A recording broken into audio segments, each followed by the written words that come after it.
This week, the fruits of your labor, presenting educational topics to lodges and Masonic cons, is always nerve-wracking. You never quite know if you hit the mark unless somebody comes up and lets you know. Then we'll hear from illustrious brother Stephen L. Harrison in an all-new Masonic Minute about a famous hockey player. That's right, Tim Horton, as in Tim Horton's Donuts. Brother Steve explores the man, the myth, the legend behind the donut shop that bears his name, including the joys and the tragedies. We'll wrap it up with a piece from Randy Sanders. In this piece, we're talking about proper communication for the betterment of the fraternity, but not just the fraternity. Also in life, how will anybody know how you feel and what you're willing to do if you don't say so? All this and more. Stay tuned. Welcome back to Whence Came You, a Masonic podcast featuring research papers and discussions related to Freemasonry. Here's your host, Brother Robert Johnson. Welcome back to the show. This is episode number 557.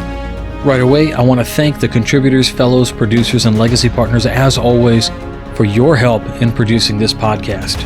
If you're out there and you're wondering on how you can help bring Masonic education, quality Masonic education that is, and things of notable interest to those interested in the royal art and its kindred sciences, head on over to wcypodcast.com, click on support the show, and see how you can assist. We've also got one-time donations. We've got a nice little shop that offers some great and unique items, including autographed books, as well as handmade items and producer's pins.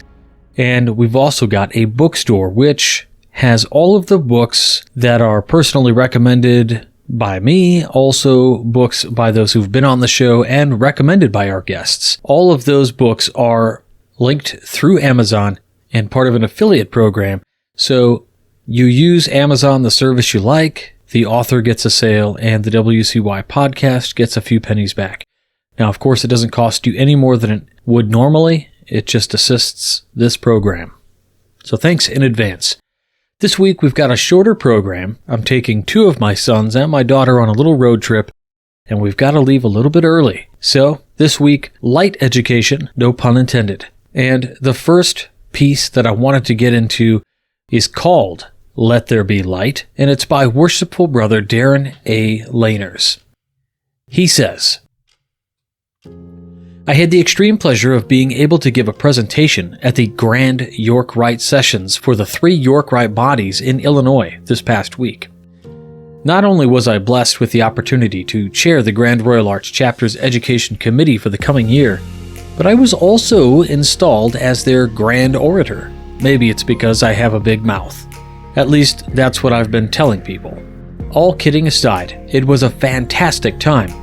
I was extremely honored to meet companion Timothy Hogan, who gave a very intriguing presentation about the esoteric traditions of the Knights Templar, and made a more coherent and well-researched argument for Templar influence upon modern ancient craft Freemasonry than Born in Blood. I presented on the influence of the legend of Enoch's Vault, and how it influenced many high degrees in both the York and Scottish Rite, and how it progressed over time from being a story about Enoch's Vault to becoming a vault that Solomon built under the Holy of Holies in the temple, and how this story is being perpetuated in pop culture through movies like National Treasure and television shows like Oak Island. However, the highlight of the event was having a brother come up to me and tell me that in his many years in Freemasonry, this was the best thing he had seen. What it shows me unequivocally is how important Masonic education is and how much influence it can have.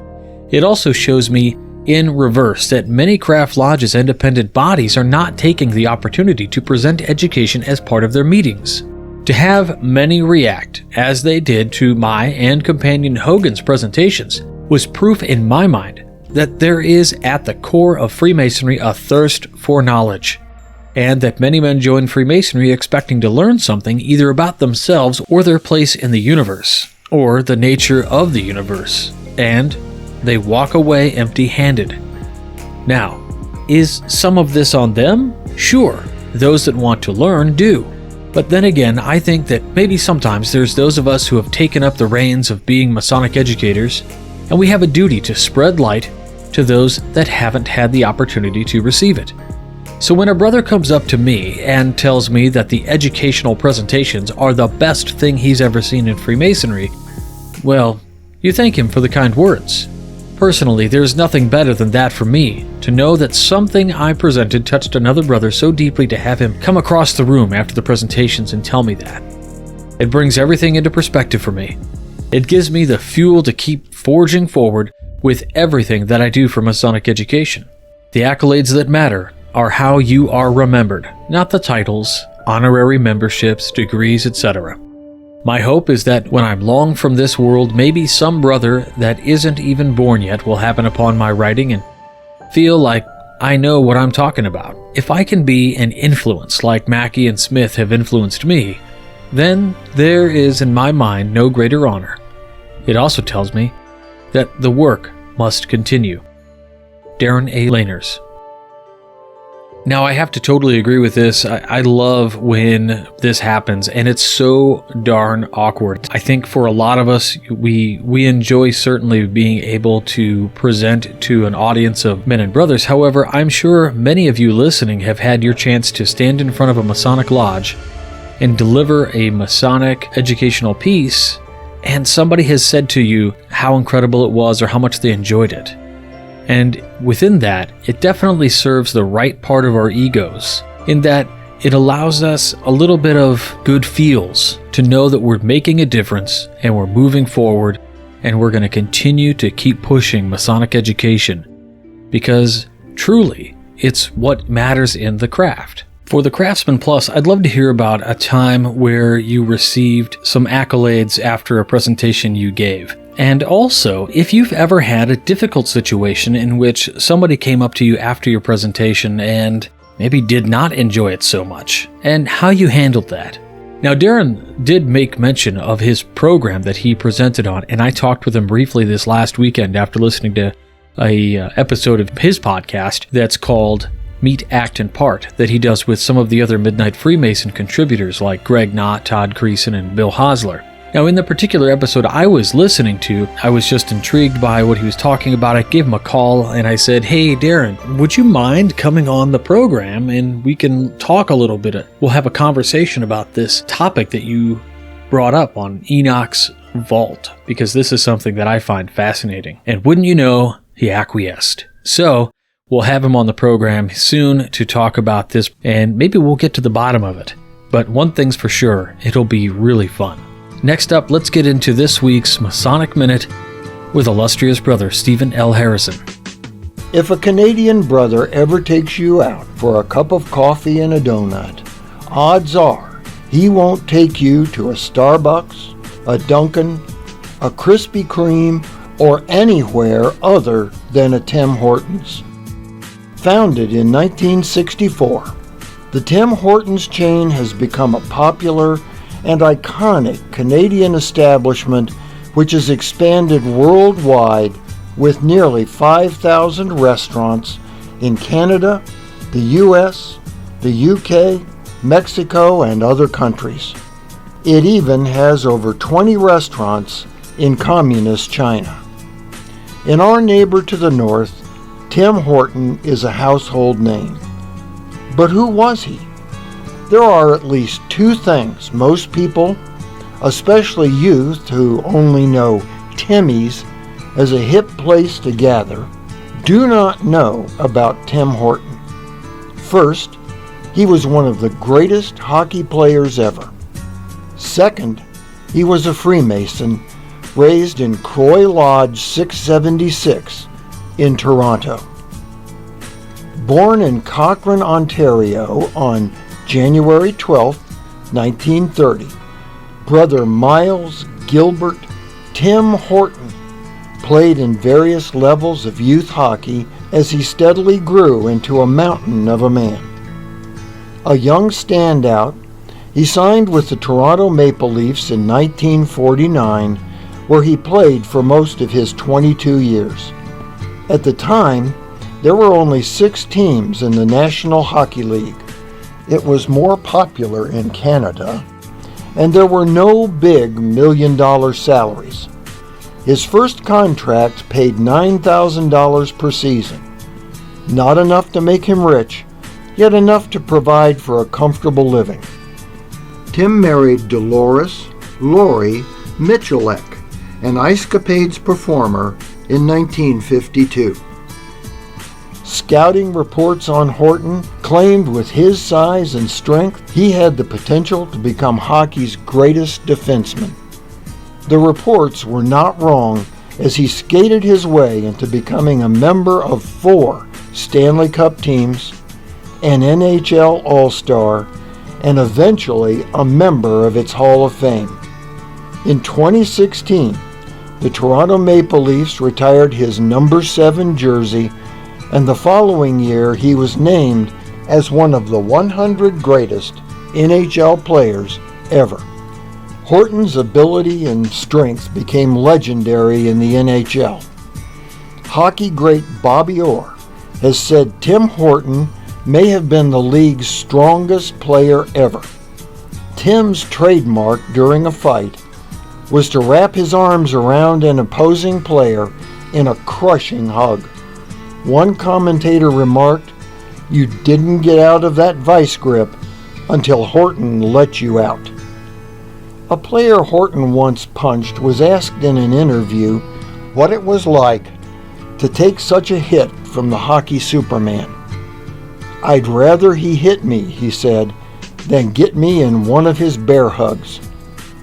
Horton's fairy tale career, and even his life, nearly came to an end in 1955.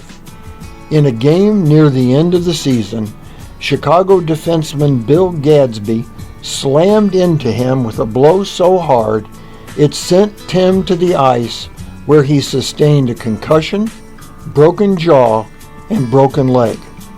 Gadsby later said it was the hardest hit he ever gave anyone. Back then, a disabled hockey player did not get paid. Horton missed the remainder of the 55 season and half of the next year as well. In the interim, Constantine Conn Smythe, Maple Leafs owner, gave him a job as a truck driver. The job helped, but it did not meet his family's financial needs. This gave Tim incentive to work hard and to get back into the game. In 1964, in order to supplement his hockey income, Tim opened the first of his coffee and donut shops in Hamilton, Ontario. In 1967, he brought in Ron Joyce, an acquaintance who owned a local Dairy Queen, as a partner. The chain, known simply as Tim Hortons, was an immediate success, and together, Tim and Ron continued to expand the business. For the next few years, the restaurant chain and Tim's hockey career went well. Lori, weary of Tim's absences and bored, developed problems with alcohol. At the end of the 1973 season, she asked Tim to retire. Tim had fallen into the trap of drinking to celebrate his victories and also to drown the sorrows of his losses. He had been traded to the Buffalo Sabres by then, and he agreed to end his career. However, George Punch Emluck, the Buffalo coach, offered him $150,000 and a new Ford Pantera if he would play just one more year. Brother Horton agreed. Near the end of the season, he was injured and taking prescribed painkillers so he could continue to play. After a late season game in Toronto, Tim had a few drinks with his teammates, then called Lori and said he was driving home. She could tell the combination of painkillers and alcohol had affected him and begged him to wait until the next day to drive. Tim insisted he was okay, and in the early morning hours of February 21st, 1974, headed out in his new Pantera. In that car, his pride and joy, he only had 2 speeds, 0 and greased lightning. Laurie called the Ontario Provincial Police, and they set up roadblocks to stop him. He made it as far as St. Catharines, near the U.S. border, when he lost control of his car. It flipped several times and Tim was thrown from the vehicle and killed. He was 44 years old. After Tim's death, Laurie said, "I went into a daze for about 15 years.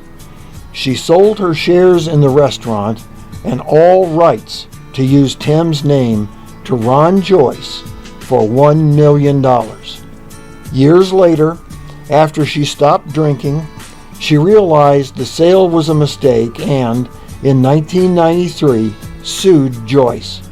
She lost the lawsuit, which cost her most of her remaining savings. Tim's life was a cocktail of stellar success and tragedy. Today, his remaining children and grandchildren have no rights to the empire he built or his name. And to them, it may be of little consolation. That name is so well known in his country that it has become a part of the Canadian culture. For the Whence Came You podcast, this is Steve Harrison with the Masonic Minute. What an incredible tale. You know, I had known about Tim Horton and the donut store and whatnot. In fact, I think we even covered him on some of the early episodes of the podcast when we did famous Freemason segments. Now, I had no idea about the tragedy of Tim Horton, and I think a lot of times it's kind of like when you see a MTV or a VH1, those of you who might remember, and I'm kind of dating myself here, Behind the Music. I used to love watching those to hear, about the joys and happiness and struggles of artists. And of course, in sports, it's no different. Recently, a few years ago, I ended up watching and binge watching the entire season. I've never been a fan of any kind of wrestling like WWF or WCW or whatever it goes by these days. But I, for whatever reason, caught myself watching this, Behind the Ring or Dark Side of the Ring or something like that. And I found it so fascinating to see the real drama that unfolds in these athletes' lives. And certainly Tim Horton was no different in this tragic tale. Although we find some solace that, his name does live on as this kind of national tradition. Every time I get in the car with my good buddy, he's an area education officer, Brother Eric Solomon, he brings us coffee. And his coffee cup is always a travel mug from Tim Hortons. But if you guys really enjoyed this segment, I encourage you to head on over to the podcast website, wcypodcast.com, and click on the bookstore. Check out Steve's books. All of his books are there, linked back to Amazon. They're fantastic. Many of them available in Kindle, some of them only in Kindle because they are out of print. However, really great works. I enjoy all of his writing all the time. I don't know. I read his books in his voice. If you see Steve out there in the wild, give him a handshake or a fist bump and tell him thanks for all he does for the fraternity, and especially for these Masonic Minute segments that you can find on YouTube as well. Little videos go along with these, and you can find his channel, The 1 Minute Mason. I'll link back in the show notes, and we also put them up on the podcast YouTube channel, so give them a like and a subscribe there as well. The last piece I wanted to read for you this week is another piece from the Midnight Freemasons, and this one comes from Brother Randy Sanders. Quite often, Randy Sanders comes to us with a point of view that hasn't always crossed, at least my mind, at all. And this is the beauty of Freemasonry, the ability to connect with other perspectives and see where people are coming from, then gives you a better objective truth to the matter. So this piece is called, How Will They Know If You Don't Tell Them? By Brother Randy Sanders. Here we go. I always run late and miss the interfaith service on the morning of the Grand Master's breakfast. I don't know why, but it seems to be a tradition now. I may just keep that tradition and skip the Sunday service, although I hear it's nice. The breakfast and fellowship never disappoint, and I seem to find my way to the St. Louis Moolah Shrine Temple about the time the service ends each year, just in time to shake some hands and be seated at my lodge's table. This year being no exception, it was a nice, cool, rainy break from a run of near or over 100-degree days as I pulled into the mostly full, large parking lot. I knew I would see some of my favorite brethren from all over the state, and sure enough, they drove sometimes hours and hours to gather for the event. This year, all 3 youth organizations banded together for the first time to assist in serving the breakfast. And it was nice to see all 3 orgs working together seamlessly. The Shriners were fantastic as always and very welcoming in opening up the large hall for breakfast. I have the utmost respect and appreciation for the Shriners, even though it doesn't seem to be my path in Masonry. I encourage all Masons to do a deeper investigation into the Shrine to see if it fits with their path. The programming was good and moved quickly through many introductions to the speaker, and then the closing remarks, and a few of us retired to a local cigar lounge for additional fellowship and lofty conversation over beverages of choice. Seems fairly pedestrian, right? Most of us experience some form of Masonic event across regional or even state boundaries, right? Well, no. And I hope to make this point. Many don't know all Masons are welcome and encouraged to attend these functions. I know many Masons that have never visited even a neighboring lodge, and that makes me a little sad. We must communicate and encourage others to attend these events, and especially attend events like our Grand Lodge communications. I often hear those events are for quote-unquote apron chasers who belong to all the organizations, or that these events are for officers and those quote-unquote chasing gold by wanting to be appointed to higher offices. Believe me when I say that that is not the case. Yeah, I suppose we do have a fair number of brothers who do chase the gold, but that's no different than any organization, right? It took me a few years to get past my preconceptions to understand attendance to Grand Lodge functions helps demonstrate your voice. And your voice is important. Your voice is certainly as important as mine, and probably more so. I also had to come to my own realization about those chasing the gold, as I used to think the same thing. I admit I had a jaded view of organizational management when I joined the craft, and that initial bias carried over to sarcasm and even some dismissive views toward Grand Lodge at the regional and state levels. After all, what and who were these people to me? I found out differently as I met and spoke with these fine gentlemen who give up so much time with family and friends in order to serve the fraternity. Yeah, we may occasionally get a Grand Master here and there in some jurisdictions that may not be the best, but I have found that to be a rarity. We in Missouri are very fortunate to have very strong Grand Line, both past and present, and I'm excited for the future of the craft. If you will take the time to talk to your Grand Line officers, your Masonic experience will be enriched. Taking the time to engage and work with your Grand Line officers or simply showing up at functions to show support makes a difference. My Grand Line officers know I'm not chasing aprons nor interested in ever becoming a Grand Line appointee. How do they know that? I told them. I just don't see Masonic administrative leadership as being my path in Freemasonry, when my focus remains on helping others through education, communication, and mentoring. I also told these same Grand Line officers they could count on me if needed, or as needed to get things done. These private conversations with the Grand Line officers pay off in ways we may never see, by making our interests known, by making our voices heard, by showing up and simply having a good time and fellowship with our brethren.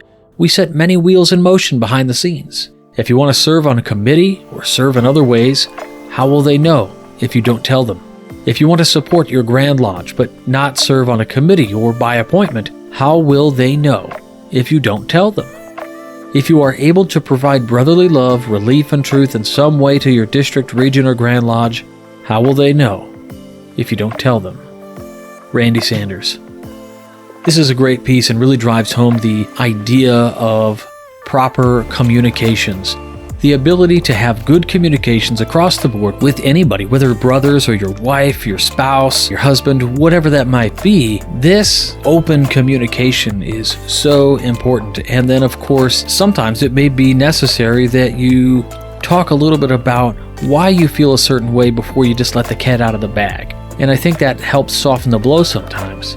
But in many cases, this open line of communication is so important, and especially is no different within the craft. I am reminded of many years ago at my Mother Lodge, which was Waukegan Lodge number 78 in Waukegan, Illinois, where I had served as a line officer for 7 or 8 years, and of course master, and then I was a secretary for 3 years. It came out, believe it or not, I had never told my lodge brothers that I had done a podcast on Masonry, even though I had been doing it for 4 years at the time. And the treasurer of my lodge came up to me and he said, his name was Michael, and Michael said to me, it's really great that you do this podcast and that you're out there doing education for Freemasonry, but how can we support you in this work if we don't know about it? And I was a little embarrassed. I was embarrassed because I didn't tell them, and I was also embarrassed because if I had told them, how do you tell somebody you do something without feeling like you're gloating about it or trying to brag about something? Or maybe there was just a stigma that these guys were older and maybe didn't care about a podcast, or as I sometimes call it, an internet radio program, for those who might not know what a podcast is. I failed in my ability to have an open line of communication and to actually be brothers with my brothers. And what do I mean by that? I simply mean that there are times in your life where you need to be able to be open with your brothers about a great many things so that they can celebrate with you, so that they can grieve with you. And in this case, I would have been able to have an even greater support network. But I was shy and I was, just kind of weird about telling people I did a podcast. I guess don't make those same mistakes. Follow Randy's advice. Have those conversations. Let people know when you can help and what you're interested in helping in. And that way they can come to you. I mean, after all, you don't want to end up, late in life and think to yourself, nobody ever called on me to do anything. Because maybe you didn't say anything and that's why they didn't call on you. People want to be nice to you. And so sometimes being nice is just leaving you alone. Just some food for thought. For our Craftsman Plus, I'd love to hear about any time you had this difficult conversation about perhaps turning down or accepting a role. That's it for this week. I want to thank everybody for joining us. I want to thank the fellows, contributors, producers, and legacy partners for helping bring this program to anybody interested in Freemasonry and its kindred sciences. If you're curious on how you can help bring Masonic education to the world in a quality format that is trustworthy, that is not some clandestine source of weird information and anti-Masonry, then head on over to wcypodcast.com, click on Support the Show, and check out the various ways you can assist. We'll be back next week with an all-new episode. As always, until then, stay on the level. For Whence Came You, I'm Robert Johnson. Take care. You've been listening to Whence Came You, a Masonic podcast featuring research papers and discussions related to Freemasonry with your host, Brother Robert Johnson. Be sure to join us for our next edition.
WCY Media.